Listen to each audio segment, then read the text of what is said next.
गाडी घेताना अगदी आपण कुठलीही घेऊ, स्कॉर्पिओ पासून फॉर्च्युनर पासून BMW पर्यंत, गाडी घेणं मोठी गोष्ट नाहीये, परंतु ती घेतलेली गाडी तिचं मेंटेनन्स करणं आणि तिला पेट्रोल पाजणं, डिझेल पाजणं ही खूप मोठी कसरत होऊन जाते प्रत्येकासाठी.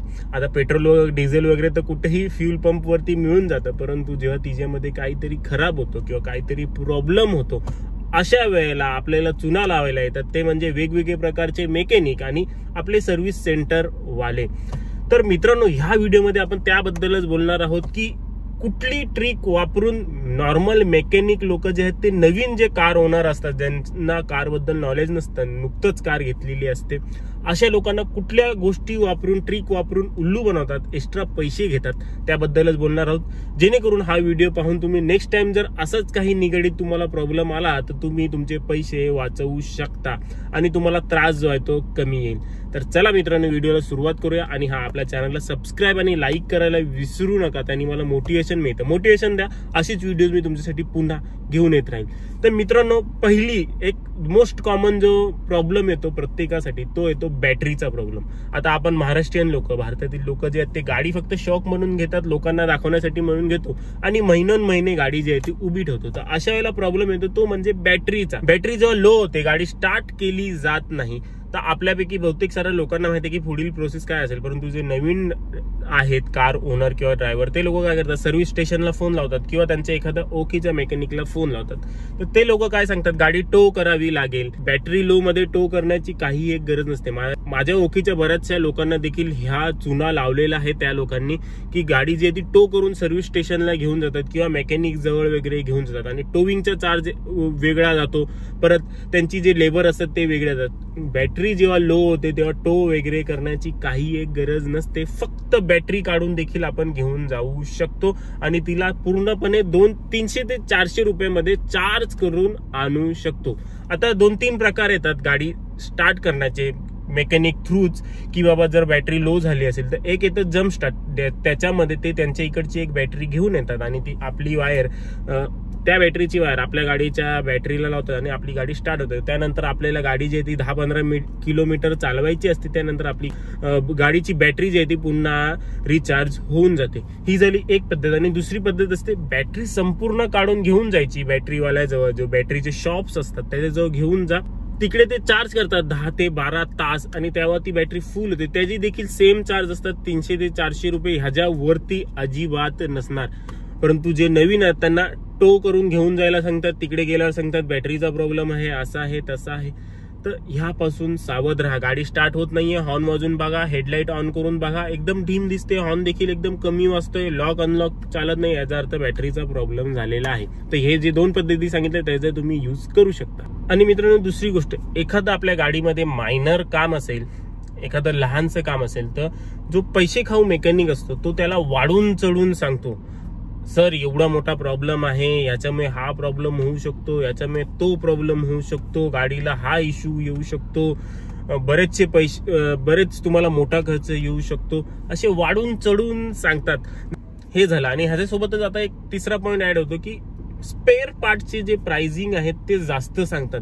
नेहमी लक्षात ठेवा, आपल्या हातामध्ये मोबाईल आहे ज्याचे आपण आधीच खूप जास्त पैसे दिलेले आहेत, तर तो फक्त शो साठी वापरू नका. लगेच गुगल करा. आता बरेचसे वेबसाईट आहेत, बुडोमो झाले किंवा बरेचसे असे स्पेअर पार्टचे वेबसाईट आहेत, त्याच्यामध्ये तुमच्या गाडीच्या नावासोबत त्या स्पेअर पार्टचं नाव मेकॅनिकला विचारा आणि ते तिकडे टाका, तुम्हाला लगेच समजेल. आता मला देखील त्यांनी सांगितलं, सर हा पाईप जो आहे हा चावलेला आहे, हा पूर्णच बदलावा लागेल, पेट्रोल लीक आहे, रिस्क घेऊ नका. ते लोक जवळच्या एक लोकल शॉप वरती गेले आणायला, मला तिकडनं फोन केला, बोलतात सर 1800 रुपयाचा हा ऑथोराइज्ड पाईप आहे, तो आपल्याला लावावा लागेल. कारण की लास्ट टाइम देखील हाच प्रॉब्लेम झाला, तेव्हा मला आठवत होता काहीतरी पाईप 500-550 रुपयाचा होता. मी तेव्हा त्याला तिकडे नाही म्हटलं, मी बोललो की तो पाईप नका आणू, हाच पाईप मला रिपेअर करून तुम्ही द्या.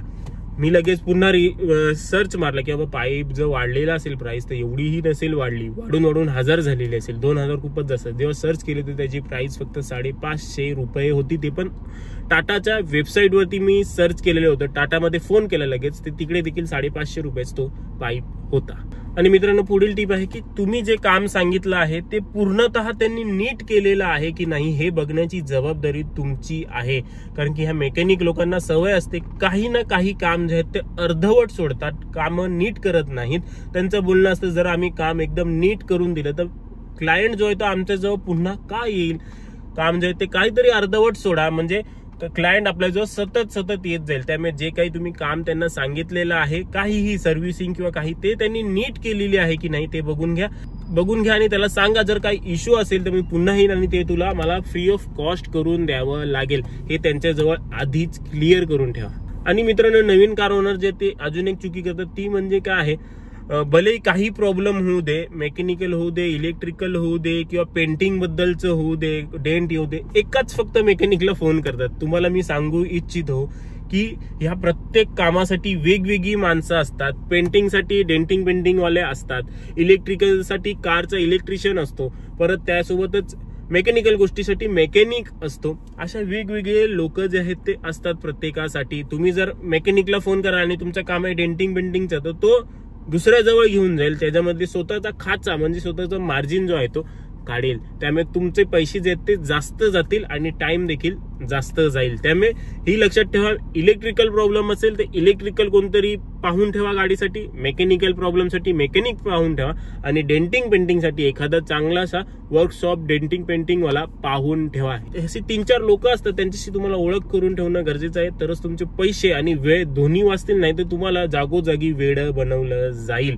आणि मित्रांनो, पुढील गोष्ट आहे, मेकॅनिक्स जे आहेत ते एखादी गोष्ट समजा की आता एखादी 100% जर गोष्ट पकडली आपण आणि ती जर समजा 60% आपण झिजवली, आता गाडीमध्ये असे पार्ट असतात ते झिजतच असतात, म्हणजे त्यांचे वेअर अँड टेअर होतच असतात आणि त्यांना कालांतराने आपल्याला बदलावंच लागतं.